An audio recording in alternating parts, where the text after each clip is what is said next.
जी, तो इस लेक्चर के अंदर हम डिस्कस करेंगे बैक्टीरियल सेल की स्ट्रक्चर और उस बैक्टीरियल सेल स्ट्रक्चर के जो कंपोनेंट्स हैं वो कौन कौन से हैं। फर्स्ट ऑफ ऑल हम डिस्कस करेंगे फ्लैजेला को। फ्लैजेला का सिंगुलर फ्लैजेलम है, और ये जो फ्लैजेला है made up of linear proteins कि इनके अंदर लीनियर प्रोटीन्स इन्वॉल्व होती हैं, इनकी कंपोजिशन स्ट्रक्चर के अंदर कंपोनेंट्स जो होते हैं, और इन लीनियर प्रोटीन्स को फ्लैजिलिन्स भी कहा जाता है। अब ये जो फ्लैजेला है ओरिजिनेट करते हैं बेसल बॉडी से, और ये जो बेसल बॉडी है just beneath cell membrane in cytoplasm.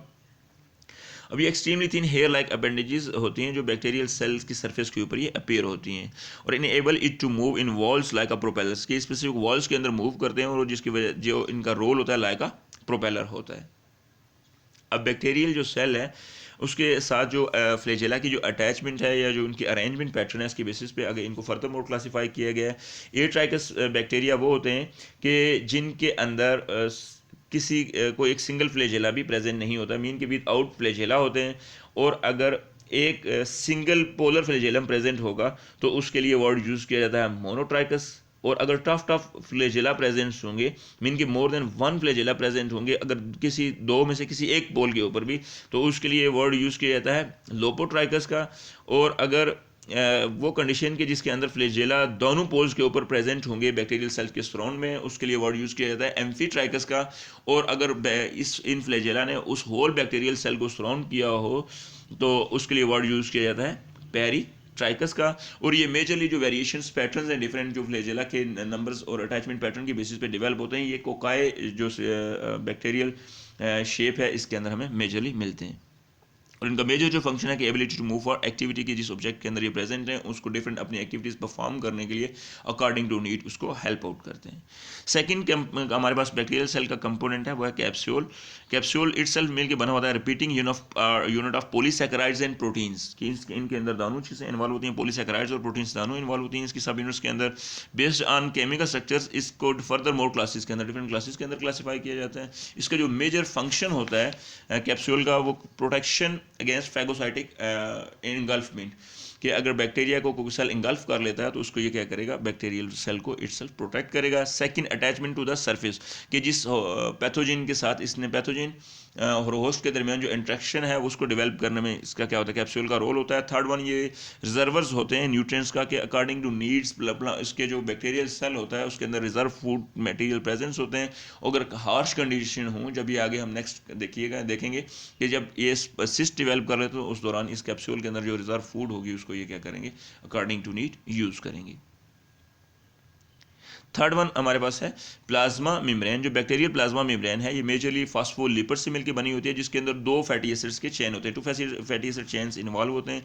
एक जो फैटी एसिड चेन होता है वो डेवलप करता है फास्फेट एंड को जो हाइड्रोफिलिक इन नेचर होता है, मीन के वाटर लविंग होता है, अट्रैक्टेड टू वाटर। जबकि जो सेकंड जो फैटी एसिड चेन होता है वो हाइड्रोफोबिक इन नेचर होता है, मीन के वाटर रिपेलेंट इन नेचर होता है। और इनके अंदर to some extent proteins are also presence. और इसका जो फंक्शन होता है मेजरली प्लाज्मा मेम्ब्रेन का, ये सिलेक्टिवली परमिएबल है कि अकॉर्डिंग टू नीड जो मटेरियल सेल के अंदर रिक्वायर होगा उसको अलो करेगी, को सेल के अंदर पास ऑन करेगा, और जो जिसकी सेल के अंदर ज़रूरत नहीं होगी अकॉर्डिंग टू नीड उसको मूव आउट करवा दिया जाएगा। फोर्थ वन इंपॉर्टेंट जो पार्टिकल्स हैं बैक्टीरिया के अंदर मौजूद होते हैं लाइपोपोलीसैकेराइड्स, इनके लिए एब्रीवेटेड वर्ड यूज़ किया जाता है एलपीएस पार्टिकल्स भी इनको कहा जाता है। ये मॉलिक्यूलर कम्प्लेक्स हैं जो एंडोटॉक्सिन इन नेचर होते हैं, कंप्राइज्ड ऑफ लिपोड ए पार्टिकल्स जो रिस्पॉन्सिबल होते हैं टॉक्सिक अफेक्ट काज करने के लिए। और ये मेजरली जो डिफरेंट डिजीज़ डेवलप करते हैं किसी भी होस्ट के अंदर जाके एज अ पैथोजन ये इम्पैक्ट काज करते हैं, इन पार्टिकल एलपीएस पार्टिकल्स की वजह से ये डेवलप करते हैं। इससे नेक्स्ट वन जो कंपोनेंट है बैक्टीरियल सेल का वो है प्लाज्मिड और क्रोमोसोम्स। सेलुलर न्यूक्लियस जो होता है इसके प्रोकैरियोट्स का, उसके अंदर मेजरली जो डीएनए होता है उसकी सिंगल स्ट्रैंडेड स्ट्रक्चर होती है, और इसको न्यूक्लियर मेम्ब्रेन ने प्रॉपर्ली इनक्लोज नहीं किया हुआ होता। और जो इनका जो जीनोमिक मटेरियल होता है मेजरली ये साइटोप्लाज्म के अंदर फ्रीली फ्लॉट कर रहा होता है। सेकेंड ये है कि form long DNA protein fibres called chromatins. इनको जो लॉन्ग स्ट्रक्चर्स डेवलप करेंगे डीएनए प्रोटीन फाइबर्स की, उसके लिए क्रोमैटिन का वर्ड यूज़ किया जाता है। Each fibre build so called chromosomes. अब इनका मेजर जो फंक्शन होता है जो डीएनए का जो स्ट्रैंड होगा या जो क्रोमैटिन मटेरियल होगा कि वो जीनोमिक इन्फॉर्मेशन को अपने अंदर स्टोर करेगा, और जो नेसेसरी हैं किसके लिए जो सेल की फंक्शनिंग है इन फ्यूचर वो तमाम की तमाम इन्फॉर्मेशन इसके अंदर रिजर्व होती हैं। और आप ये देखिएगा कि इसका जो जीनोमिक मटेरियल है, जो इसका जो क्रोमेटिन है, ये इसके एडवांटेजेस क्या होते हैं बैक्टीरियल सेल्स को, कि ये इनकी बेसिस के ऊपर, क्योंकि ये अपने अंदर इंफॉर्मेशन को रिजर्व कर लेते हैं और इसकी वजह से ये अपने अंदर एंटीबायोटिक रेजिस्टेंस एबिलिटी डेवलप कर लेते हैं, जो एक पैथोजिन और होस्ट के इंट्रैक्शन को डेवलप करने के लिए एक पॉजिटिव एडवांटेज है।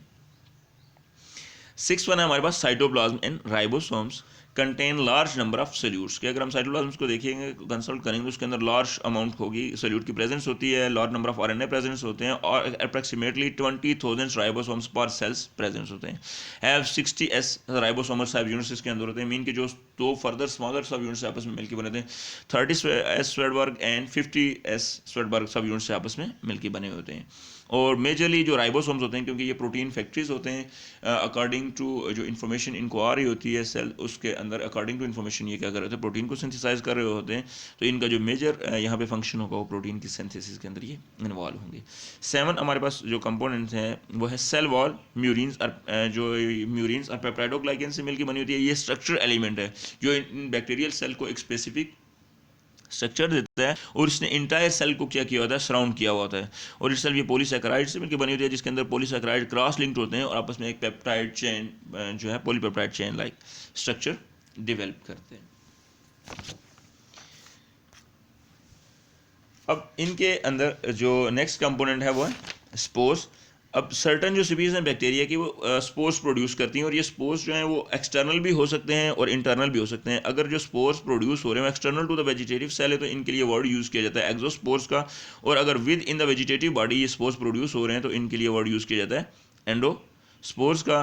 और ये मेटाबॉलिकली डॉर्मेंट बॉडीज़ होती हैं, और ये बैक्टीरिया जब उनकी जो ग्रोथ जो साइकिल है उसके लास्ट स्टेज के दौरान इनको ये प्रोड्यूस करते हैं, और इनके अंदर ये रेजिस्टेंस एबिलिटीज़ होती हैं कि अगर एनवायरमेंटल कंडीशन हार्श हैं, हाई पीएच है, अनफेवरेबल जो एनवायरमेंटल कंडीशंस हैं उसके अंदर इन स्पोर्स की बेसिस की वजह से सर्वाइव कर सकते हैं। और जैसे ही वंस अगेन इनको सूटेबल फेवरेबल कंडीशन मिलेंगी तो ये अपनी जो रीजनरेशन है उसको गेन कर सकते हैं। लास्ट इसके अंदर है कि सिस्ट इनके अपने अंदर डेवलप कर लेते हैं कि जब कंडीशन सीवियर होंगी तो ये डॉर्मेंसी के अंदर चले जाते हैं, और जैसे ही सूटेबल कंडीशंस इनको अवाइल होंगी तो ये अपने अंदर हीट रेजिस्टेंस जो होगी वो डेवलप करते हुए with the passage of time suitable जो जैसी कंडीशन इनको मिल रही है तो ये अपनी जो एबिलिटी होगी उसको रीगेन कर लेंगे और सिस्ट को ब्रस्ट करके अपनी ग्रोथ को दोबारा स्टार्ट कर देंगे। अब इसके अंदर यहाँ पे आपको दो क्वेश्चन दिए गए हैं लास्ट पे।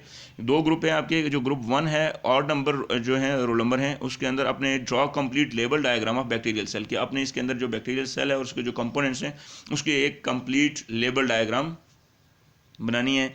जबकि जो ग्रुप 2 है इसके अंदर जो नंबर इंक्लूडेड हैं आपके इवन रोल नंबर हैं, और अपने जो draw label diagram with stages replication of bacteria के, अपने जो बैक्टीरिया की रेप्लिकेशन है बैक्टीरियल सेल की उसकी जो डिफरेंट लेबल स्टेजेस हैं और उसकी जो थेरी है साथ उसको प्लेन पेपर के ऊपर शेयर करेंगे।